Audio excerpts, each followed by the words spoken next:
Private colleges में जो post graduation होता है तो उसमें एंडो और ortho definitely they are the most expensive one, तो वो जनरली 35 to 40 lakhs में हो जाता है। एंड मैम की जो फीस थी वो that was 67 lakhs। Do you think कि जो डबल द फीस आपने अमाउंट पे किया है कि वो वर्थ इनफ था? तो मेरे कुछ ऐसे बैचमेट्स भी हैं जो आज भी इस चीज को डिस्कस करते हैं, जैसे आपने बोला इट्स डबल द फीस, हमने क्या ही कर लिया। तो what you think is the difference between the Manipal and the rest of the colleges? What I have understood is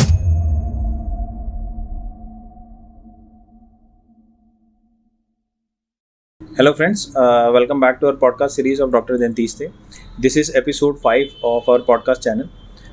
आज हमारे साथ एक ऐसे गेस्ट हैं जिन्होंने आफ्टर ग्रेजुएशन पोस्ट ग्रेजुएशन करने के लिए सोचा और उन्होंने उसके लिए तैयारी की और one of the top most college of India Manipal से उन्होंने पास आउट किया। वन स्ट्रेंज थिंग जो कि एक डिस्कशन में हमारे बीच हो रही थी, तो बिकॉज ऑफ द कि वाई मणिपाल, तो उसके बारे में हमने उनसे बात करी। तो आज हमारे साथ हैं doctor Lochan Khullar. Hello ma'am. तो सबसे पहले तो आपसे जो एक क्वेश्चन हम करना चाहते हैं कि लाइक ग्रेजुएशन किया आपने मणिपाल से, तो what is the difference between you find कि मतलब कलीग्स मिलते होंगे कि जब आपने पोस्ट ग्रेजुएशन किया और कॉलेजेस के भी होंगे, आपने काम भी अपनी लाइफ में किया होगा, बाकी कॉलेजेस के मिलते हैं, तो what you think is the difference between the Manipal and the rest of the colleges? I think apart from me speaking, उसके अलावा भी जो हमारी NRF रैंकिंग्स हैं जो कॉलेजेस की, वो भी काफ़ी ज़्यादा अपने आप में एक एक्सप्लेनेशन है वाई मणिपाल।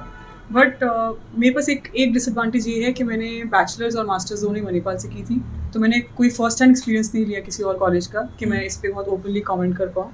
बट जैसे आपने ठीक बोला कि मेरे जो फ्रेंड्स हैं, कलीग्स हैं जो अब दूसरे कॉलेजेस में हैं, तो उनसे काफ़ी सुनने को मिलता है। एक तो सबसे बड़ा पॉइंट है that is professionalism. Okay. That is something that Manipal has taught us from the beginning. मतलब जब हम लोग day one से, मुझे याद है कुछ ऐसी aspects होते हैं, कुछ ऐसे traits होते हैं जो वो कॉलेज बहुत अच्छे से हमें एक imprintation हो जाती है हमारी character में। Professionalism is something that cannot be compromised on versus other colleges. Apart from that, जो हमारा एक working environment है, जो एथिकल कोड है, मुझे लगता है वो काफ़ी स्ट्रॉन्ग है।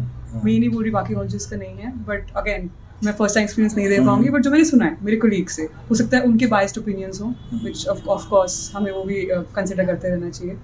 बट यस, एक वर्किंग इन्वायरमेंट के जो एथिक्स हैं, सेकंड प्रोफेशनलिज्म, उसके अलावा अकेडमिक्स पे जो एक फोकस रखते हैं अपना, which I am very sure I have heard other colleges also जिनका अकेडमिक बैकग्राउंड बहुत स्ट्रॉन्ग है। फैकल्टी मेम्बर्स आर वेरी क्या कहते हैं, धुरंधर जो कहते हैं अपने फील्ड में, वो चीज़ है बाकी कॉलेजेस में भी। But again what I have understood is एक इंटरनेशनल एक्सपोजर है वो मणिपाल में I feel versus other colleges better है। फैकल्टी जो है वो बहुत इन्वॉल्व है इंटरनेशनल यूनिवर्सिटीज से, तो वो एक जो एक्सपोजर मिल जाता है इरिस्पेक्टिव आपको बाहर जाना है नहीं जाना, आपको इंडिया प्रैक्टिस करना है, तो वो एक टच ऑफ इंटरनेशनल ब्रांड है डेफिनेटली। तो अब जैसे आपने मणिपाल से ग्रेजुएशन किया, आपके काफ़ी सारे बैचमेट्स रहे होंगे जिन्होंने क्लिनिकल प्रैक्टिस स्टार्ट की होगी, कुछ ऐसे होंगे कि जिन्होंने अकेडमीज ज्वाइन करा होगा, काम सीखा होगा, और कुछ ने पीजी की प्रिपरेशन शायद की हो, हुआ हो ना हुआ हो।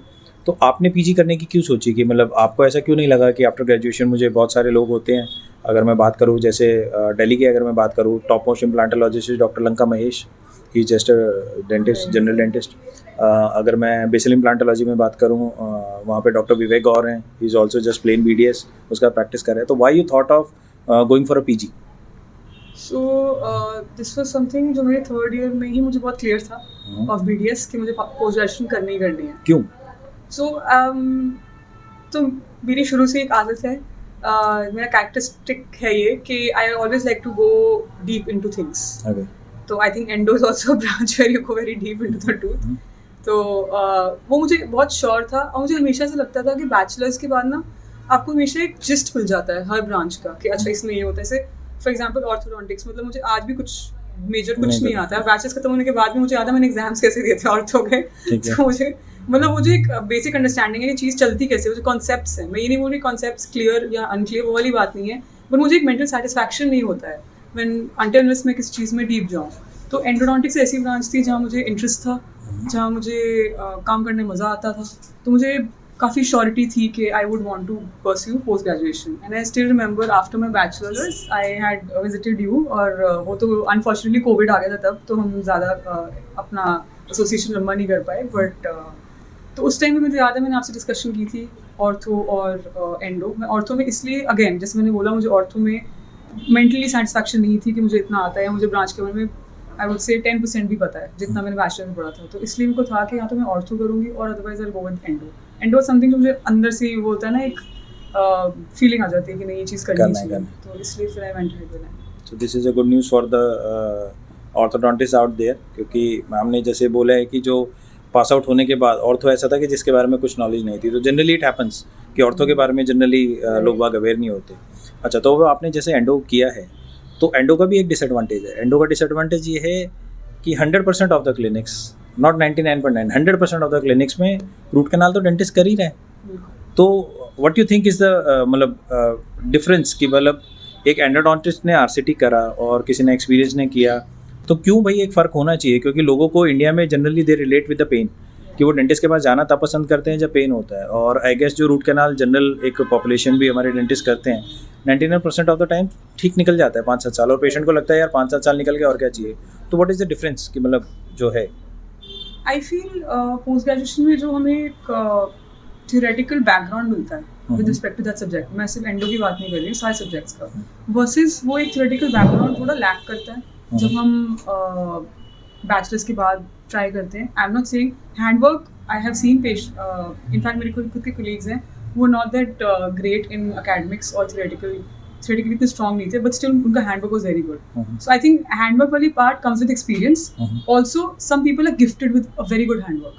जैसे मुझे याद है हम लोग प्री क्लिनिकल करते थे, तो कुछ बच्चे अपने आप बहुत ज़्यादा अच्छा करते हैं, उनका हैंडवर्क बहुत अच्छा होता है, इररिस्पेक्टिव उनको कॉन्सेप्ट्स पता है नहीं पता वो दूसरी बात है, बट उनका हैंडवर्क बहुत अच्छा है। तो डेफिनेटली ऐसे लोग जो आगे जाकर डेंटिस्ट्री प्रैक्टिस करते हैं, उनकी डेफिनेटली हैंडवर्क बहुत स्ट्रॉन्ग है। आई एम नॉट सेइंग कि आरसीटीज खराब है, बहुत सही है जैसे आपने बोला, और मेजरली आरसीटीज ठीक निकल जाती हैं। बट आई फील जहाँ पे हमें मे भी ज़रूरत पड़ती है एंडोडोंटिस्ट की are those cases which either go wrong. So troubleshooting is one aspect जहाँ पे I feel your PG helps you, not just in endo, in every subject. Even in ortho I feel आप orthodontist से पूछो और एक normal bachelor से पूछो, तो I feel orthodontist का एक extra वो एक चीज़ step होता है जिससे हम recognize कर लेते हैं कि हाँ troubleshooting, कि हाँ ये problem हो सकती है, इसको हम ऐसे से ठीक कर सकते हैं। अच्छा, और एक और चीज़ मैं अपने व्यूअर्स को आज बताना चाहता हूँ कि अभी जो मैं कहने लगा था कि like we have also done post graduation. तो जनरली प्राइवेट कॉलेजेस में जो पोस्ट ग्रेजुएशन होता है, तो उसमें एंडो और ortho definitely they are the most expensive one, तो वो जनरली 35 to 40 lakhs में हो जाता है। एंड मैम की जो फीस थी वो दैट वाज 67 lakhs। तो डू यू थिंक कि जो डबल द फीस आपने अमाउंट पे किया है वॉज मतलब, अब आपको क्योंकि पास आउट होने के बाद अब दिखता होगा कि भाई क्या आपने लर्न किया, आपके साथ के लोगों ने किसी कॉलेज से किया होगा, do you think that investing that much amount of money, because that was almost the double, कि वो वर्थ इनफ था? वर्थ इट था कि नहीं, तो इसलिए बहुत कंट्रोवर्शियल टॉपिक है ये। तो मेरे कुछ ऐसे बैचमेट्स भी हैं जो आज भी इस चीज़ को डिस करते हैं, मतलब they don't appreciate the fact, जैसे आपने बोला इट्स डबल द फीस, हमने क्या ही कर लिया। वो बहुत ही ह्यूमन मेंटालिटी। नहीं, हमने क्या नहीं कर लिया, मतलब क्या होता है कि जैसे like I am from Subharti and I have done my post graduation from ITS। अगर कोई मेरे से आज भी पूछता है कि which is the best college to do the post graduation, always say them कि अगर आपको लर्निंग देखनी है तो you should go to the Subharti. अगर आपको पोस्ट ग्रेजुएशन करते हुए अपनी लाइफ भी देखनी है, कि लाइफ भी जीनी है, देन गो टू ITS।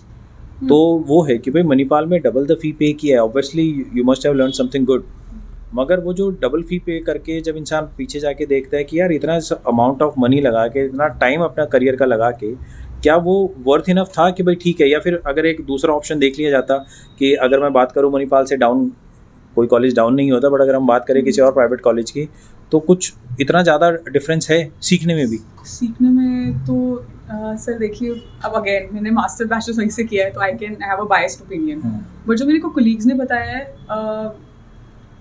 तो हाँ, coming back to the point जो मैं पहले बात कर रही थी, कि मेरे आज भी ऐसे कोलीग्स हैं जो इस चीज़ को अप्रिशिएट नहीं करते हैं कि it's too much of the fee और हमने ऐसा क्या ही कर लिया जो हमें बाकी कॉलेजेस नहीं दे सकते थे।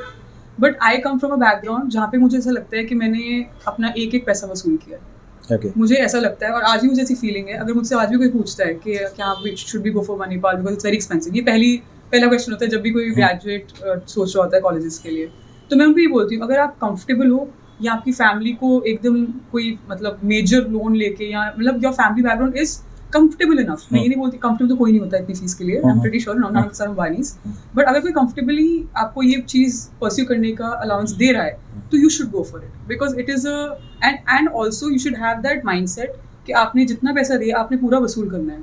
कुछ बच्चे ऐसे भी होते हैं जो डबल फीस देके आते हैं और वो आधी फीस जितना भी सीख के नहीं जाते, बिकॉज वहाँ जाके फिर आपको पता है कि सब मणिपाल का जो एक एनवायरनमेंट, हाँ, तो उसको एंजॉय करने में लग जाते हैं. तो अब जैसे आपने कहा कि काफ़ी सारे बैचमेट्स इस चीज़ को अप्रिशिएट नहीं करते हैं, तो मैंने एक बुक पढ़ी थी माइंडसेट के बारे में, वो इंदु खत्री की लॉ ऑफ अट्रैक्शन के बारे में. उसमें वो लोग ये कहते हैं कि जिसकी जैसी आदत होती है, मतलब आपको लगता है कि एक बार ऐसा हुआ, 2 बार ऐसा हुआ, इट्स इन देयर नेचर, तो उनका नेचर ही ऐसे रहेगा. क्योंकि अगर पीछे की तरफ देखें तो ग्रेजुएशन के टाइम भी वो वैसे रहे होंगे, पोस्ट ग्रेजुएशन के बाद if they are not feeling thankful, college कैसा भी हो, मुझे ऐसा लगता है कि उस कॉलेज से अच्छा कोई नहीं था आपके लिए, क्योंकि जो आपके करियर में एक डायरेक्शन आपको मिली वो कॉलेज की वजह से मिली, चाहे अच्छा था, बुरा था, कम था, ज़्यादा था, that is a separate thing.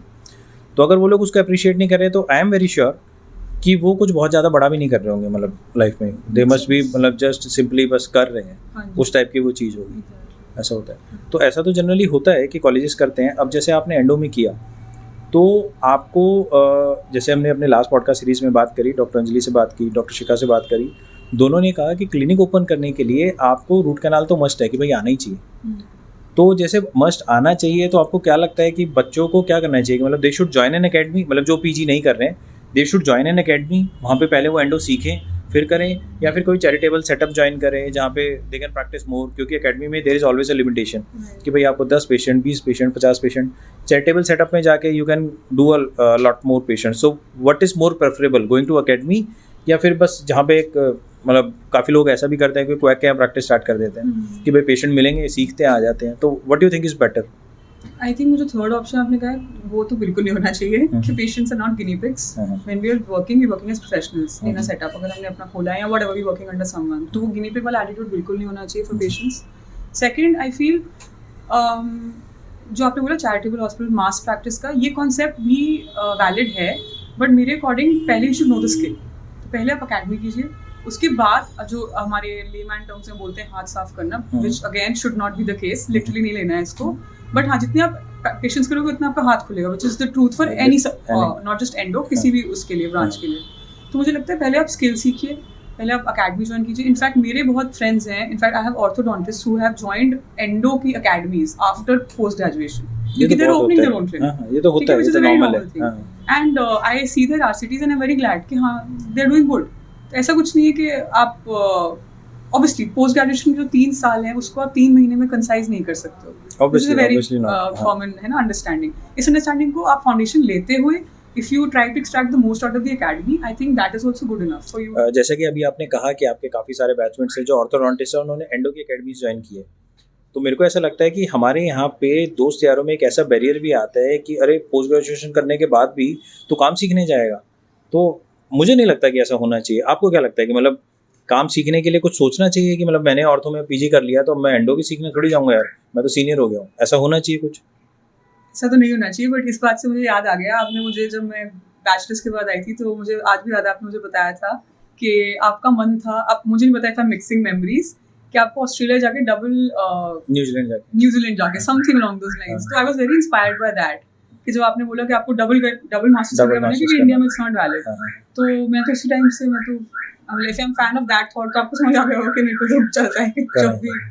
तो आज के हमारे पॉडकास्ट सीरीज में आपने देखा कि हमने डॉक्टर लोचन से बात किया कि ग्रेजुएशन करने के बाद पोस्ट ग्रेजुएशन करने के पीछे माइंडसेट क्या रहता है, और किसी अच्छे कॉलेज से करने का, अच्छे कॉलेज छोड़ो, पोस्ट ग्रेजुएशन करने का आपका क्या माइंडसेट होना चाहिए, और उसके बाद what is life after that, कि आपका जो बाकी प्रोफेशनल्स हैं उससे क्या आपको डिफरेंस मिलता है.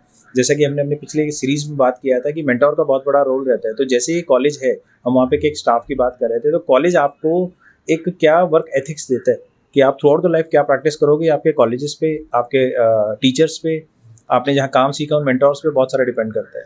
तो this was for our episode number 5. Will be stay tuned with us, do like and subscribe us. Will be coming back with our episode 6.